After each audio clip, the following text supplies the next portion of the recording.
بے خدا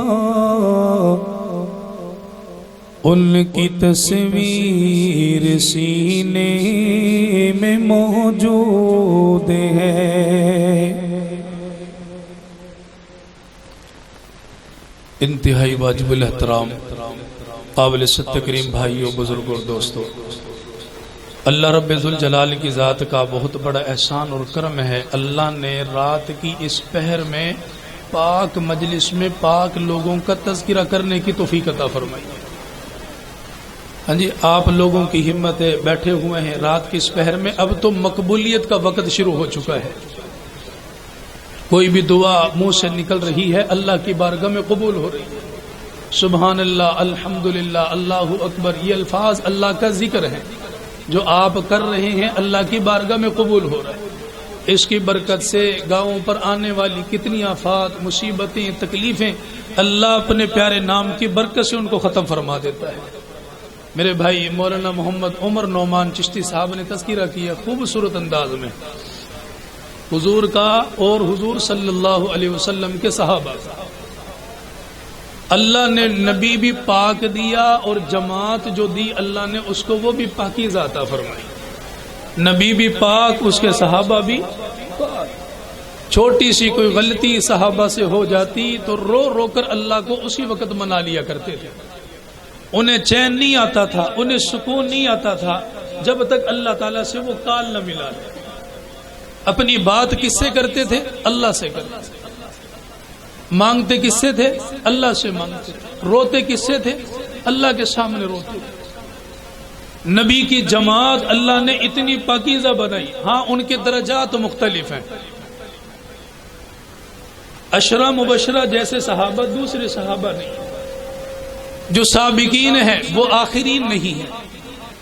ان کی فضیلتیں، ان کا مقام اللہ نے بیان کیا، ان کے مراتب علیحدہ علیحدہ، لیکن سارے صحابہ اللہ کے سامنے رونے والے تھے،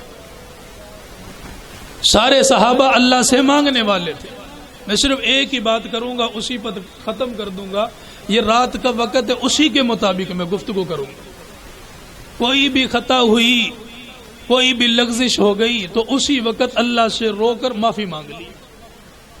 میرے بھائی، یہ موقع اللہ نے ہمیں دیا، یہاں بٹھایا، ورنہ دنیا کے لوگ پتہ نہیں اس پہر میں کہاں کہاں بیٹھ کر اپنے کام کریں۔ کوئی رات کی اندھیری رات سے فائدہ اٹھا، کوئی تنہائی سے فائدہ اٹھا، کوئی کس گناہ میں، کوئی کس۔ ہم نے اس سے فائدہ اٹھایا، اللہ کے گھر میں بیٹھا۔ اس سے بڑی کیا بات ہو سکتی؟ وہ پاک جماعت، اللہ تعالیٰ ان کے جیسا پاک ہمیں بننے کی توفیق عطا فرمائے۔ کوئی غلطی، کوئی لغزش، اللہ تعالیٰ رونے دھونے کی توفیق نصیب فرمائے۔ پاک جماعت ہے، اللہ کے نبی علیہ السلام کی محنت فرمائی آپ نے۔ امام الانبیاء سرور کونین صلی اللہ تعالی علیہ وسلم نے صحابہ اکرام کے دلوں پر محنت فرمائی۔ اللہ تعالیٰ نے ان کی زندگیوں کو بدلا، ان کے دل بدل دیے، ان کے دل کے اندر ایمان کی نورانیت پیدا ہو گئی۔ یہ وہ صحابہ جو پہلے ایک دوسرے کو مارنا فخر سمجھتے ہیں، ایک دوسرے کے اوپر ظلم زیادتی کرنا فخر سمجھتے ہیں، لیکن ایمان کی دولت نے ان کو بدل کے رکھ دیا، کلمے کی دولت نے ان کو بدل کے رکھ دیا۔ اگر کبھی چھوٹی سی غلطی ہو گئی، رو رو کر اپنے رب کو اسی وقت منا لیا کرتے تھے۔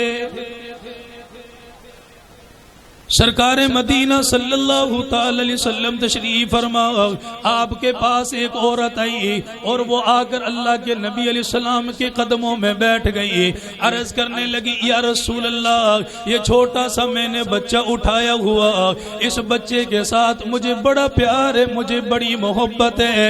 اے اللہ کے نبی، آپ یہ بتائیے اللہ اپنے بندوں سے کتنا پیار کرتا ہے، اللہ اپنے بندوں سے کتنی محبت فرماتا ہے۔ آقا نے انگلی کا اشارہ فرمایا، فرمایا جو تیری گود کے اندر بچہ ہے اس سے بھی 70 گنا زیادہ اللہ اپنے بندے سے پیار کرتا ہے۔ اس عورت نے جب سن کر اللہ کے نبی علیہ السلام کے سامنے رونے لگ گئی، آنکھوں کے اندر آنسو ٹمٹمانے لگ گئے۔ فرمایا اے اللہ کے نبی، میں نے اپنے بچے سے پیار کیا، میں نے اپنے بیٹے سے محبت کی، اے اللہ کے نبی میں تو اسے آگ میں ڈالنا گوارا نہیں کرتی، اسے تکلیف پہنچانا گوارا نہیں کرتی۔ وہ اللہ جو 70 ماؤں سے زیادہ پیار کرنے والا، وہ اپنے بندوں کو جہنم میں بلا کیوں ڈالے گا؟ اللہ کے نبی نے سر مبارک جھکا لیا، اتنے روئے صحابہ بھی آپ کو دیکھ کر رونے لگ گئے۔ فرمایا اے لوگو، اس عورت کو دیکھ لو، اللہ کی قسم یہ اللہ کی رحمت کو سمجھ کر جا رہی ہے۔ مجھے بتا وہ رب اپنے بندوں سے کتنا پیار کرتا ہے، اللہ اپنے بندوں سے کتنی محبت فرماتا ہے۔ وہ نہیں چاہتا میرا بندہ جہنم میں جائے، وہ نہیں چاہتا میرے بندے کو جہنم کی سزا ملے۔ اگر ایسا ممکن ہوتا اللہ ایک ہی گناہ پر ہمیں پکڑ لیتا، ایک ہی گناہ پر ہمیں سزا دے دی جاتی، ہمیں موقع نہ دیا جاتا، ہمیں اسی وقت پکڑ کر زمین کے اندر دھسا دیا جاتا۔ لیکن اللہ فرما رہا ہے میرا بندہ تو گناہ کرتا جا، تو گناہ کرتا جا، میں تیرا انتظار کرتا رہوں گا۔ تو کب لوٹ کر آئے گا؟ جب آئے گا میرے سامنے روئے گا، تجھے تانا نہیں ماروں گا، اسی وقت تیرے آنسوؤں کے طفیل تیرے سارے گناہ معاف کر دوں گا۔ اس رب کے گھر میں آپ بیٹھے ہو جس نے اپنے بندوں سے یہ وعدہ کر لیا، اے میرے بندو تم گھر سے نکلو گے، مسجد کے لیے روانہ ہو جاؤ گے، ایک ایک قدم پر تمہیں نیکی عطا کی جائے گی، تمہارے گناہوں کو معاف کر دیا جائے گا۔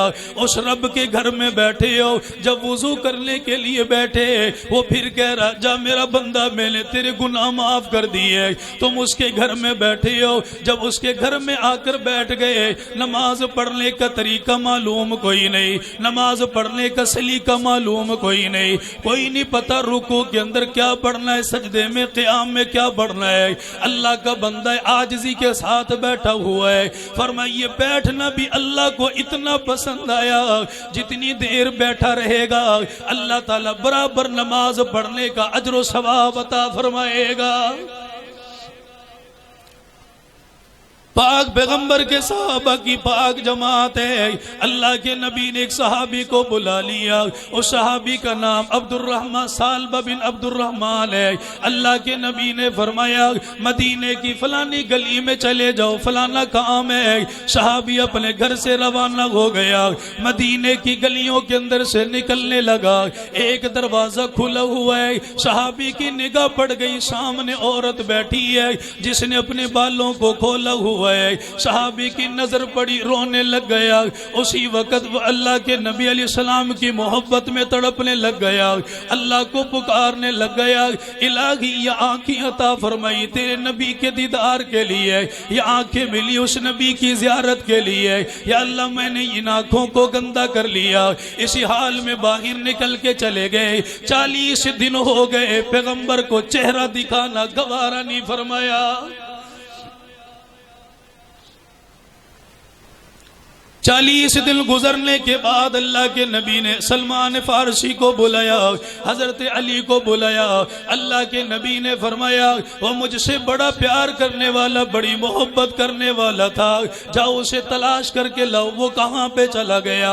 اللہ کرے ایسا پیار میرے دل میں پیدا ہو جائے، ایسا پیار آپ کے دل میں پیدا ہو جائے۔ وہ صحابہ جو پیغمبر کی محبت میں تڑپا کرتے تھے، اب عائشہ فرماتی ہے جب اللہ کے نبی دنیا سے انتقال کر کے چلے گئے، آپ کے جانے کے بعد 3 دن گزرنے کے بعد ایک عورت میرے دروازے پر آئی ہے، اس نے آ کر میرے دروازہ بجا دیا۔ اماں فرماتی ہیں میں نے دروازہ کھولا، اس عورت نے میرا چہرہ دیکھا، رونے لگ گئی ہے۔ فرمایا میں نے کہا کھجوریں چاہیے تجھے، کپڑا چاہیے، بتا تجھے کیا چاہیے؟ وہ تڑپنے لگی، رونے لگی ہے۔ فرمایا آج میں کھجوریں مانگنے کے لیے نہیں آئی، آج میں کپڑا مانگنے کے لیے نہیں آئی۔ حضرت اماں عائشہ نے فرمایا پھر بتاؤ کیوں آئی ہو؟ تڑپ کر کہنے لگی اس پاک پیغمبر کے چہرے کا دیدار کرنے کے لیے آئی ہو۔ اسے بتایا گیا تو نے اتنی دیر کر دی آنے میں. اس پاس پیغمبر کو گئے ہوئے 3 دن ہو گئے. اس نے چیخ ماری, اسی وقت بے ہوش ہو کر زمین کے اوپر گر گئی, اسی وقت تڑپنے لگ گئی. صحابی فرماتا ہے مدینے کی گلیوں سے دور چلا گیا, جنگلوں کے اندر جا کر آباد ہو گیا. کوئی کھانے کا سامان نہیں, کوئی پینے کا سامان کوئی نہیں. 40 دنوں کے بعد اللہ کے نبی نے حضرت علی کو روانہ کر دیا. یہ مدینے کی گلیوں سے نکلے, پہاڑوں کی طرف چلے گئے. وہاں پر جا کر دیکھا ایک چرواہا موجود ہے. اسے بلایا گیا, اسے فرمایا مجھے بتاؤ سالبہ بن عبد الرحمن کہاں چلا گیا. وہ چرواہا کہنے لگا اس کا حلیہ بتاؤ, کس طریقے کا انسان تھا, اس کا قد کاٹ کیسا تھا. حضرت علی نے ساری صورت حال بیان فرما دی.